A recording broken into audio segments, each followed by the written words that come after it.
Briga entre adolescentes termina com 2 deles esfaqueados. O caso ocorreu em via pública do bairro Jardim Novo. Um deles recebeu atendimento na UPA. Mais de 1 milhão de motoristas brasileiros já tiveram a CNH renovada automaticamente e sem pagar taxas. No esporte, o Rio Claro tem decisão e precisa da vitória. Já o Velo Clube estreia no Brasileiro Série D, jogando fora de casa. Fazer com que os atletas assimilem o mais rápido possível como é a competição. E em Piracicaba, Espetáculo da Paixão de Cristo chega à 36ª edição, com apresentações em 5 dias. Você está trabalhando com pessoas da comunidade, você está trabalhando, por exemplo, com a dona de casa, que ela só vem, ela não faz teatro durante o ano. Ela vem aqui só para fazer a Paixão de Cristo. Hoje é Sexta-feira Santa, feriado nacional, e esses são os destaques do RC Notícias, que está começando.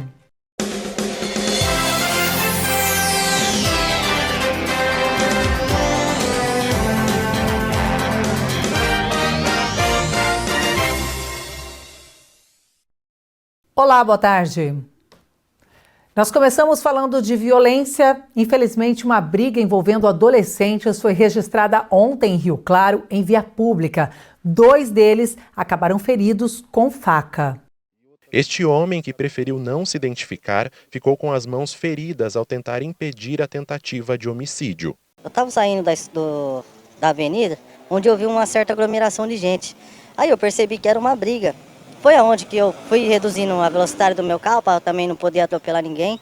Aí eu percebi que um adolescente sacou de uma arma branca e deferiu o outro adolescente com a arma. Foi da onde eu desci do carro e entrei em luta corporal com o adolescente, tomando a faca do adolescente e fazendo ele sentar no chão se render.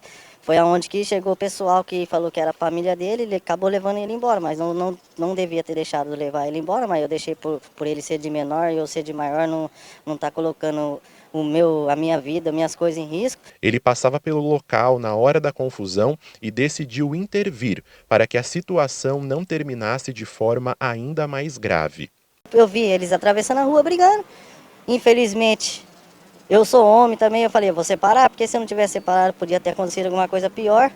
Ninguém estava separando por causa dele estar com uma arma branca. Então foi aonde que eu me interferi. Não era para me interferir, mas eu tive que me interferir. A briga aconteceu do lado de fora desta escola, no Jardim Novo 1, e envolveu 3 alunos. Segundo informações da Polícia Militar, a briga aconteceu entre 2 adolescentes que estudam no período da manhã e estavam saindo da escola. Durante a briga, um deles sacou a faca e atingiu o outro. Ao ver a confusão, o irmão mais velho da vítima, que estuda à noite, tentou intervir e também acabou ferido. O caso foi registrado como tentativa de homicídio. Como o suspeito é menor, ele responderá por ato infracional. As equipes da polícia continuam à procura do autor, que já foi identificado. Os 2 jovens foram socorridos e levados para a UPA e, apesar dos ferimentos, não correm risco de morte. É lamentável esse tipo de ocorrência mesmo, de violência envolvendo adolescentes. Mas agora a gente muda de assunto. Mais de 1 milhão de motoristas brasileiros já tiveram a Carteira Nacional de Habilitação renovada automaticamente e sem pagar taxas.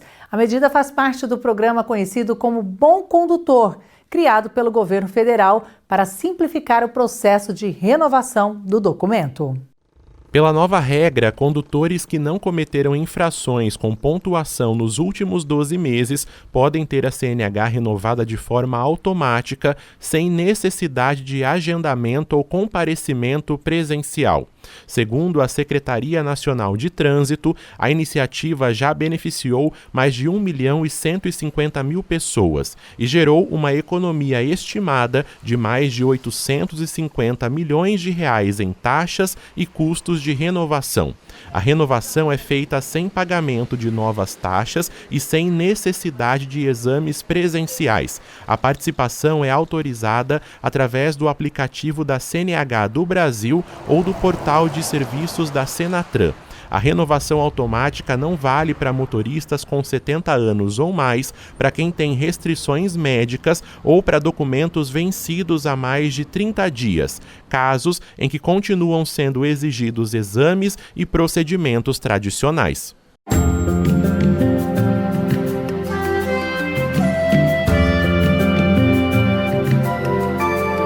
sexta-feira é de sol com poucas nuvens e tempo encoberto durante a tarde, mas sem previsão de chuva.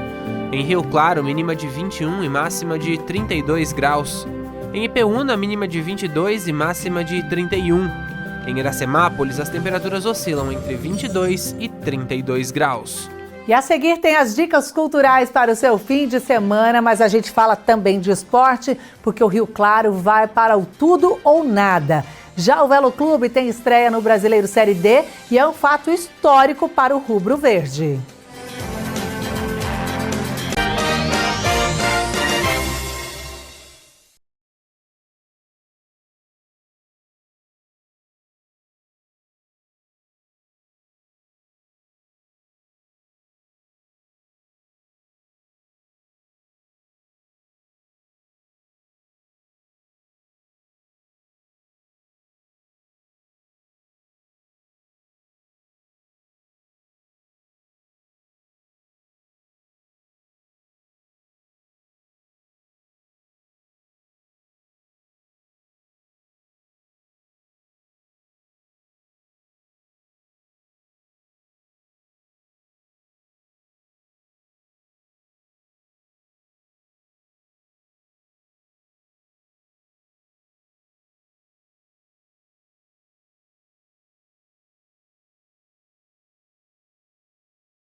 E o fim de semana de esporte para as equipes de Rio Claro e o Galo Azul tem um grande desafio, viu? Precisa da vitória para seguir na competição e continuar sonhando com o retorno para a Série A2. O Rio Claro acabou perdendo em casa a partida de ida pelas quartas de final e agora encara novamente o 15 de Jaú pelo jogo de volta. A partida acontece no domingo às 10 horas da manhã no estádio Zezinho Magalhães, em Jaú. O adversário joga por um empate. Já o Rio Claro precisa vencer por 2 gols de diferença. Em caso de vitória por 1 gol, a definição da vaga na semifinal será nos pênaltis. E o Rio Claro, que começou bem, na competição, agora se vê diante deste impasse, do tudo ou nada. Boa sorte aí para a equipe.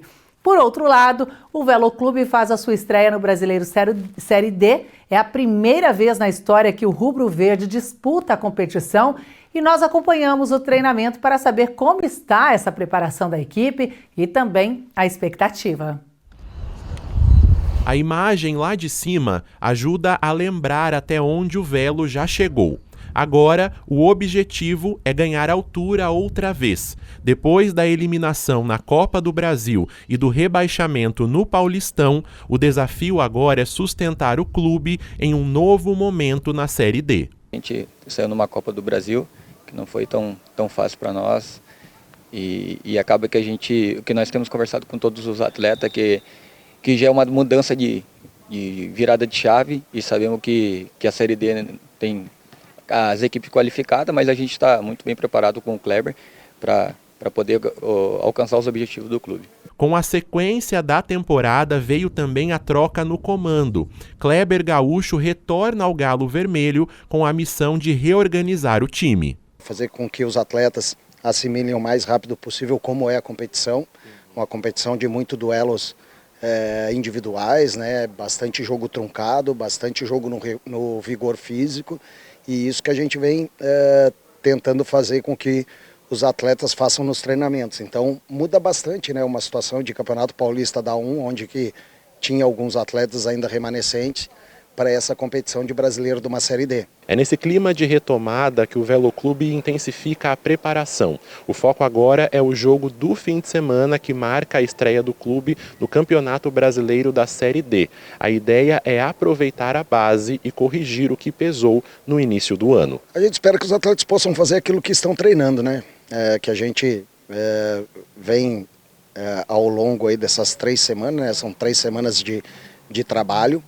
E os atletas vêm demonstrando uma seriedade, uma entrega muito grande. Nomes como Joninha, Duni, Lucas Mingotti e Timbó seguem no elenco, além dos goleiros Paulo Vitor e Léo Steffen. Ao mesmo tempo, o clube trouxe 9 reforços para encorpar o grupo e aumentar as opções para o técnico. Entre eles, o meia Baggio, que chega para somar em um setor que passou por ajustes. A gente está bem focado. Cada dia mais se entrosando, para que a gente possa dar início nessa competição nova aí, que é a Série D, e representar bem a camisa do Velo. O Velo Clube está no grupo A14 do Brasileirão e enfrenta no primeiro desafio o Maricá Futebol Clube. Depois de um começo de ano difícil, a Série D aparece como uma oportunidade de retomada. Nós temos aí uma perspectiva boa, que os nossos atletas consigam editar o que a gente faz no treinamento, que eles consigam editar em campo já nessa estreia contra o Maricá. E a seguir a gente fala sobre o verdadeiro significado da Sexta-feira Santa e da Páscoa. E ainda, espetáculo Paixão de Cristo acontece em Piracicaba e espera um público estimado de 13 mil pessoas em todos os dias de apresentações.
Estamos de volta e agora para falar deste período tão importante de fé e também de muita reflexão.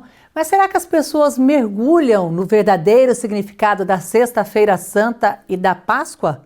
Vamos entender. Nós estamos vivendo aquilo que nós chamamos de Tríduo Pascal dentro dessa Semana Santa, e a sexta-feira, o dia de hoje, um dia de recolhimento, um dia em que nós somos chamados a contemplar o mistério da morte de nosso Senhor Jesus Cristo. Ele se entrega de forma voluntária pela salvação da humanidade. O Deus humanado, Deus encarnado, que vem, assume essa matéria, assume a nossa humanidade, para que nós também pudéssemos assumir a humanidade, aliás, a divindade de Cristo. Por isso, essa sexta-feira ela tem essa importância dentro da nossa fé, porque sabemos que tudo não se resume à morte, mas sim à ressurreição, à vida que Ele oferece a cada um de nós. Então essa é a importância da sexta-feira, um dia de meditação profunda do extremo amor que Deus tem para cada um de nós, e esse amor que se torna visível na pessoa de nosso Senhor Jesus Cristo, e esse amor visível, Ele está por toda a eternidade, e nos abraça, nos consola, nos anima, nos renova, nos traz redenção e salvação. E antes de chegar nesse período, nós tivemos aí a Quaresma, O que ela representa para a Igreja Católica?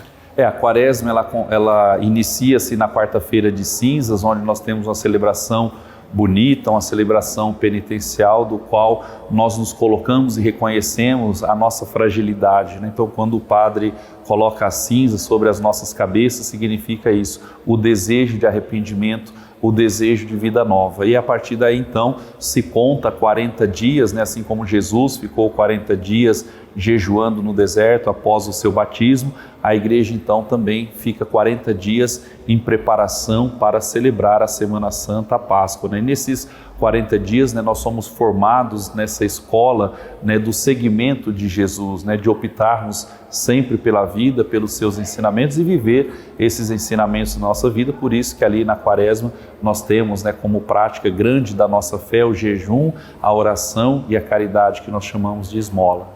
E tem programação nessa sexta-feira? Muito bem, hoje, sexta-feira, logo mais, às 15 horas, estaremos celebrando a celebração da Paixão. Não é uma missa, as pessoas confundem. Nesse dia, no mundo inteiro, não se reza a missa, justamente para marcar essa ausência do Cristo, mas ali haverá a celebração da Paixão, a celebração da Palavra, com o momento de adoração da cruz. Nesse dia também é recolhido a oferta para os lugares santos, porque nós sabemos em Jerusalém, que são 3 grandes religiões que lá estão, os muçulmanos, os judeus e os cristãos lá necessitam desse aporte para manter-se os lugares em que Jesus viveu, esse mestre, o nosso fundador do cristianismo. Por isso também é feita essa coleta muito especial para a Terra Santa, e nesse dia também nós somos chamados a entrar nesse mistério da paixão do Senhor. Por isso a adoração da cruz às 15 horas, que foi justamente como os evangelhos narram, a hora em que Jesus deixou este mundo, ou morreu, digamos assim, desfaleceu, entregou-se ao Pai. E finalmente chegamos ao domingo de Páscoa, Qual que é o verdadeiro significado? Muitas pessoas acabam esquecendo desse verdadeiro significado, padre. Exatamente, após a quinta-feira, o dia de hoje, amanhã à noite, já celebraremos a vigília, que é uma antecipação, os cristãos que se reúnem à noite para esperar ansiosamente a ressurreição de nosso Senhor Jesus Cristo, que culmina no domingo de Páscoa, o primeiro domingo da semana, ou também chamado de 8º dia. Então ali nós celebramos a ressurreição do Senhor, e é o que a igreja sempre faz durante o ano. A igreja se reúne no domingo, é o dia do Senhor, é o dia da ressurreição, da humanidade reconciliada, é o dia desse novo mundo inaugurado por nosso Senhor Jesus Cristo, que nós chamamos domingo de Páscoa, o domingo da ressurreição, da passagem da morte para a vida, daquilo que era pecado para a graça, e a renovação que a gente espera de todos nós cristãos que vivemos com uma intensidade esse momento, essa Semana Santa. E olha, neste clima de Páscoa, de ressurreição, a nossa equipe foi até Piracicaba conferir o espetáculo da Paixão de Cristo, que é tradicional na cidade. Já são mais de 30 anos. A expectativa é de receber mais de 13 mil pessoas durante os dias de apresentações. A encenação acontece no Engenho Central. Mais romanos! Vocês por ali! Judas e os demais comigo! Preparem-se! Uma produção tão grandiosa quanto a história contada. 250 pessoas é o que é preciso para fazer a Paixão de Cristo de Piracicaba acontecer. São atores, técnicos e voluntários que deixam a rotina de lado para estar aqui. A Ana Laura participa do espetáculo pelo 5º ano e desta vez trouxe o filho junto. Eu participo desde pequena, eu vim com meu tio. Meu tio começou desde 1990, né? Começou com a Paixão. Ele participa de tudo. Primeiro ano que ele participou, ele já foi pro colo do Cristo, já arrasou, né, Júlio? Ele adora o pessoal. Desde 1991, milhares de pessoas ocupam as arquibancadas do Parque Engenho Central, às margens do rio Piracicaba, para assistir a uma história que o mundo inteiro conhece, mas que aqui ganha vida de um jeito que só acontece uma vez por ano. Surpreendente, eu nunca tinha vindo e gostei bastante.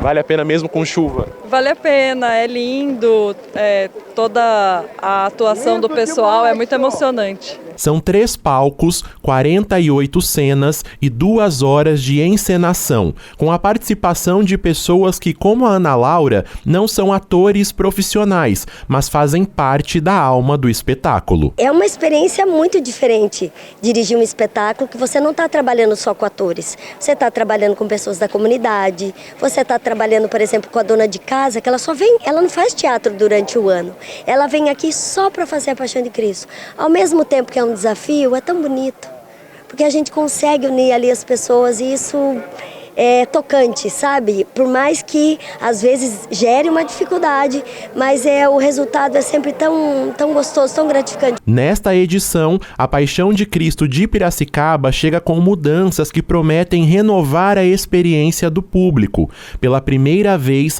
Maria assume o papel de narradora, um olhar materno sobre a trajetória do filho, da Anunciação à ressurreição. Ele não era um guerreiro. Não liderou exércitos, não foi chefe de estado de nenhum país. Mas depois da sua curta trajetória, o tempo foi dividido em 2, antes e depois dele. Maria foi uma das mulheres mais importantes da história, só que parece que as pessoas esquecem da importância da mulher na sociedade, né? Enquanto pessoa mesmo, enquanto ser humano.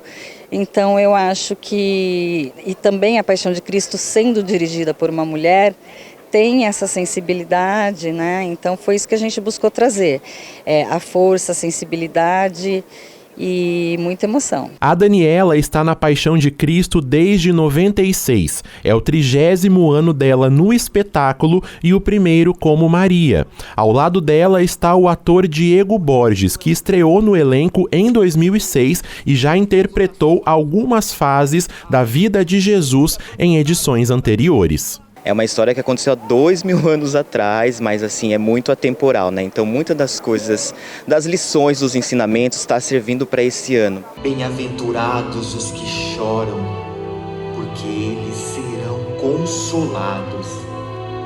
Bem-aventurados os humildes, porque eles herdarão a terra. A cena do Sermão da Montanha, que é o que eu falo, assim, que eu me arrepio de estar falando ali. É um momento que eu consigo, né, me conectar com a plateia mesmo, com o público, que eu consigo olhar nos olhos, passando toda aquela lição do Sermão da Montanha. Um dos pontos que mais chamam a atenção aqui na Paixão de Cristo de Piracicaba, além da grandiosidade da estrutura, é a maneira como a natureza faz parte do cenário. O bosque, as árvores, as pedras, tudo ajuda a contar uma história que tem emocionado gerações há quase 4 décadas e que se transformou em uma das maiores produções teatrais do Brasil. Esse espaço natural, o morro, as árvores, tudo, Eu acho que ele completa todo esse maravilhoso espetáculo que é a nossa Paixão de Cristo, que já está na 36ª edição. No palco central, a cena que ninguém esquece se aproxima. A crucificação é o momento de maior tensão dramática do espetáculo e também o de maior silêncio na plateia. Pai, nas suas mãos entrego o meu espírito. Logo depois, acima de tudo, até das árvores do bosque, Jesus reaparece. A ressurreição encerra o espetáculo no alto, como se Piracicaba inteira pudesse contemplar.